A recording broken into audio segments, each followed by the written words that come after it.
When we saw the failures of October 7th, where they failed to see the emerging horrendous Hamas attack, because we saw a lack of response after the Hamas attack. The Republican chair of the House Intelligence Committee,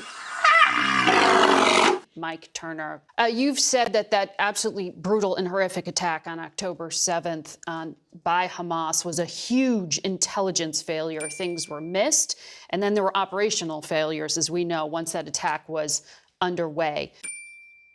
Well, I think there certainly is a gap that was unexpected with respect to Israel's intelligence gathering. When we saw the failures of October 7th, where they failed to see the emerging horrendous Hamas attack and the taking of hostages that resulted in what you're reporting, because we saw a lack of response after the Hamas attack, well, certainly with any terrorist group and organization, it's not just the individuals that are operating it that you have to look at. It's also its function, its structure, its finances, its weapon systems, its command and control. FBI director, I know, recently testified that foreign terrorist groups, including Al-Qaeda, have issued specific calls to attack the U.S. How do you understand the threat to the homeland now? This is very unusual for the FBI director to so publicly make these statements, and certainly in these conversations with the Intelligence Committee, they've been on an unclassified basis, so we have the ability to talk about it. It certainly shows the extent to which these threats are troubling the director. The increase in terrorist threats to the United States inside the United States is at its highest ever. He cites the southern border and individuals who are allied with international terrorist organizations that have crossed the border. Those are two Biden administration policies. So for the FBI director to cite those as threats, where the threats are emanating, certainly shows you how important these statements are. In the Senate, they're talking about trying to bundle together some of these initiatives. Well, I think they should be bordered together. I've been at the White House several times talking about what we call sort of the Quad national security package, where they're looking at Ukraine, Taiwan, East Asia. Our border needs to be secure. The FBI director has specifically cited that individuals come across that border allied with international terrorist organizations are a threat internal to the United States. Reauthorizing Section 702, which allows agencies to gather data like phone calls and text messages from foreign nationals abroad. Some of your Republican colleagues, like Jim Jordan and Matt Gaetz, have said they don't like Section 702. Is the Republican-controlled House going to reauthorize this, and when? Absolutely. The problem is that there's a bunch of misinformation out there. What you just said is absolutely correct. But 702 allows the collection of foreigners outside the United States who pose a national security threat to the United States.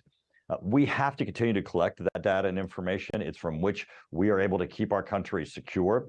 And certainly in that, we also capture those inside the United States. Outright treason. Our post 9/11 structure. What exactly happened on 9/11? Well, it's still classified. There are individuals that are allied with international terrorist organizations who have come across the border that pose a threat. Yeah. That's the part of what his last 2 weeks of public statements have been. Robert Hur is near the end of his investigation into President Biden and his alleged mishandling of classified info.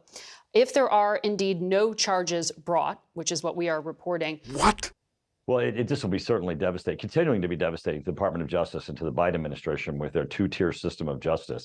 Biden has been found to be a serial classified document hoarder over a 10-year period. He's been taking classified documents, some of the most sensitive that threaten our national security, home without any protection, and certainly, able for others to be able to access them. There needs to be consequences. The fact that Hillary Clinton, who had over 100 classified documents at home when she was Secretary of State, and Vice President Biden, both under Obama at the same time, were taking classified documents home and certainly had them be vulnerable with no consequences, shows the Department of Justice is not pursuing Democrats. I don't make money from China. You do. I don't make money from Ukraine. You do. I don't make money from Russia. You made $3.5 million, Joe, and your son gave you. They even have a statement that we have to give 10% to the big man. You're the big man, I think.